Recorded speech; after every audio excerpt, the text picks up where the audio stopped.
Dracarys!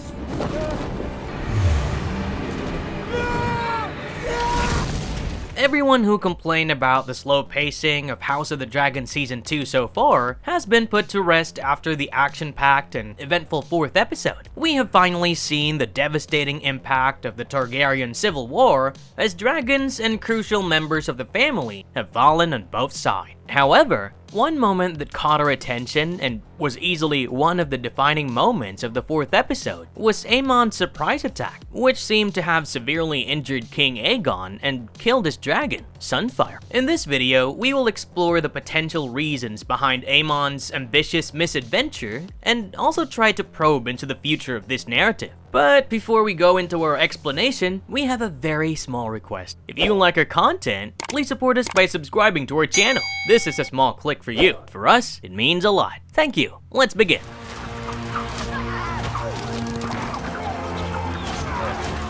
What happens in the shocking turn of events during the Battle of Rooks Rest? The Battle of Rooks Rest has been labeled as an important strategic battle, and rightfully so. After learning about the position of Ser Criston and his small army, Rhaenyra sends out Rhaenys on her dragon Meleys to deal with the enemy. Rhaenys strikes, but it turns out to be a trap, and Aemond is waiting for her on the back of his dragon, Vhagar. However, even after being signaled, he remains in hiding as Meleys wreaks havoc among the forces of Ser Criston. In an unexpected twist, the egoistic and hot-headed King Aegon flies into the battle with his dragon, Sunfire, and his ego is smashed very soon, as Rhaenys uses her experience to maneuver Meleys and injure his dragon. Suddenly, Aemond comes out of his hiding, and just when Aegon thinks that his brother has saved the day, Aemond orders Vhagar to breathe fire on both Meleys and Sunfire. The latter is severely wounded and crashes into the ground with Aegon on his back, and Aemond makes quick work of Meleys after a brief struggle. Later, we see Ser Criston reaching the site where Sunfire and a nearly dead Aegon lie, and he is shocked to find Aemond standing there with his sword drawn. Aemond does walk away, but it is clear that he had a royal assassination on his mind, even if it was for a brief moment.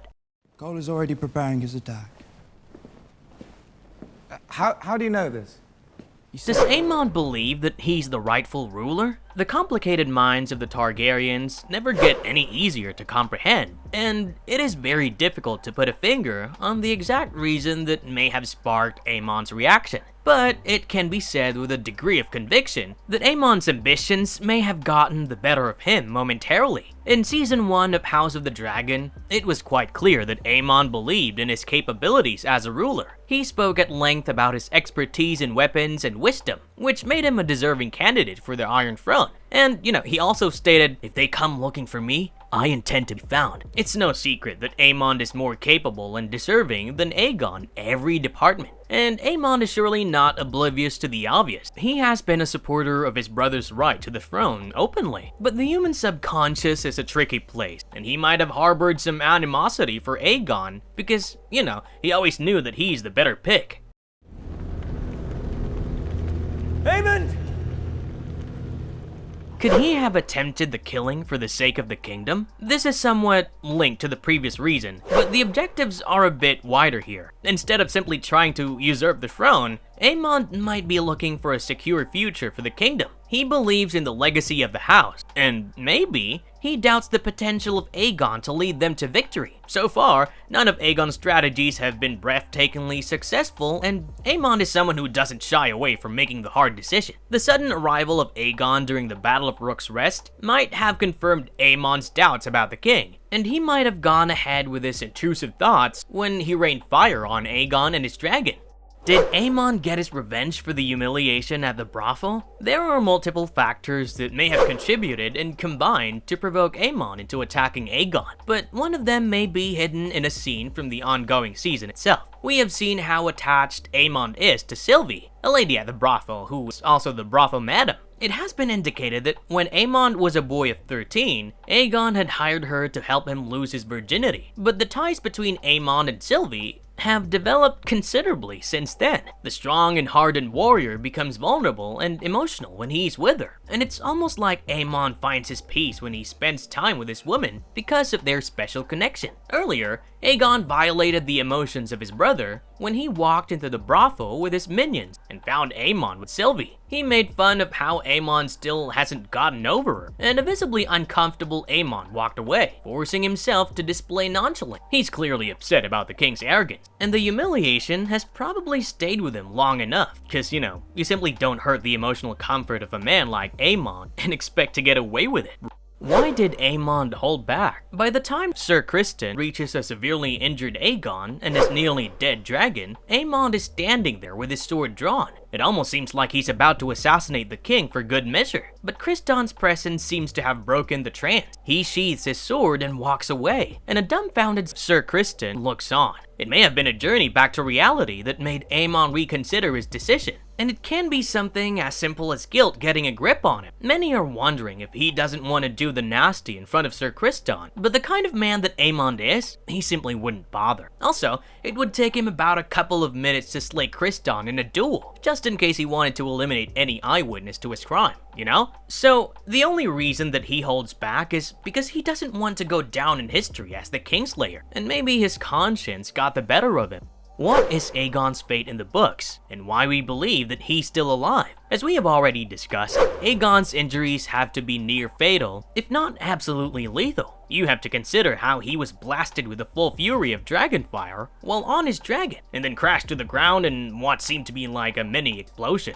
However, even after the magnitude of his injury, we believe that he's still alive, because if the show kills off Aegon so early, it will be a major departure from the narrative in the books. Also, we don't think that such a whimsical but important character will be eliminated from the show so early, and it wouldn't fit the overall narrative as well. The Greens will be significantly weakened by the death of the king, at least in terms of morale, and when the word gets out, things will be extremely difficult for Aemond to control in case he intends to take over. It is interesting to note that in the books, something similar does take place when Meleys, Vhagar, and Sunfire clash during the all-important Battle of Rooks Rest. The violent tussle ends up badly for Meleys and Sunfire, after Vhagar falls on them from above, and Meleys is killed in the spot. Sunfire and Aegon manage to survive the ordeal, but none of them emerge in good shape. Sunfire almost loses his wings, and he is grounded after the battle, feeding off corpses of the war and livestock provided by Sir Criston Cole. Aegon's injuries are no less severe, and he has to deal with a broken hip and ribs that keep him bedridden. His burn injuries are significant as well, and a part of his armor actually melts into his skin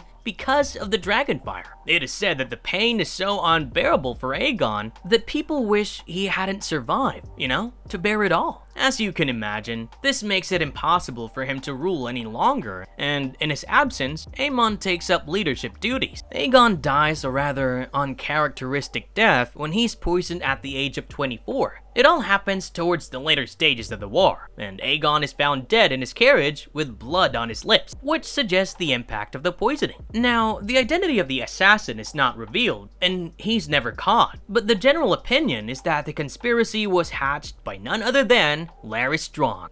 What happens next? Can we expect Aemond to take over? While the show does mirror the source material in some cases, there are plenty of deviations and creative liberties taken by the makers. Thus, there is no guarantee that the events that follow will be exactly like they happen in the books, and we can see significant changes. That being said, we strongly believe that we will see the major implications of this decisive moment in the war. Aemond might take over leadership duties for Team Green, because there's no one more suited to lead them this great battle, but he will also have to face the consequences of his action. This can happen in two ways, actually, and none of them end happily for the charismatic prince. Firstly, Sir Criston has seen him with his sword drawn, on the verge of ending the miseries of an injured Aegon. He might spread the word, and given that he has been loyal to the king and eager to prove himself, he might seize the moment to take control. Aemond hasn't really impressed the powerful people in King's Landing with his arrogant attitude, and this might cause a loss of support for him and a division in the camp. Even the actor playing the role admitted that there will be consequences for his action, and the next episode will lead us into these troubled waters. Secondly, if and when Aegon recovers, he will remember how his brother backstabbed him during the battle. Whimsical and short-tempered that he is, we don't expect a reserved and calm response when he regains consciousness. There are many in court who are loyal to Aegon, despite his incompetence, and you might see them rallying behind their king in these troubled times.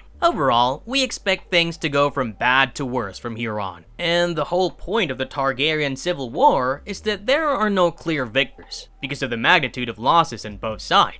Marvelous verdict, game is only getting started. The uneasy circumstances, anticipation of the worst, and complex political tangles are what make shows like Game of Thrones and House of the Dragon memorable. In this regard, the 4th episode of House of the Dragon has hit the nail on its head, especially with a sequence where Aemond decides to attack Aegon at the opportune moment. No matter what the consequences are and what happens next, it's safe to say that the game is only getting started, and things are only going to get messier from here. There is certainly no turning back, and Aemond almost becoming a Kingslayer will see some major changes in the dynamic. Do let us know in the comments below about your thoughts on this critical moment in the 4th episode, and feel free to write all about your possible theories on what happens next. And if you liked our content, don't forget to leave a like and subscribe to us if you haven't already. Have a good one, and be safe. Thanks everyone!